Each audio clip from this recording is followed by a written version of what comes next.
Hey everyone, I'm going to show you how you can watch ESPN Plus on your YouTube TV. So on YouTube TV, YouTube TV does not offer any subscription for ESPN Plus. ESPN Plus is a separate platform, is a separate service for their channel, for their services that they offer.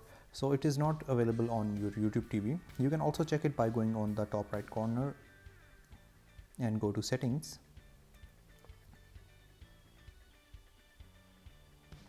So in your settings, as you can see, if you scroll down, that YouTube TV does offer HBO Max and it does offer NBA League Pass. It does also offer Paramount Plus as well with Showtime. It offers Stars, and it does offer a lot of other services like Fox as well. But the YouTube TV currently does not offer ESPN or ESPN Plus.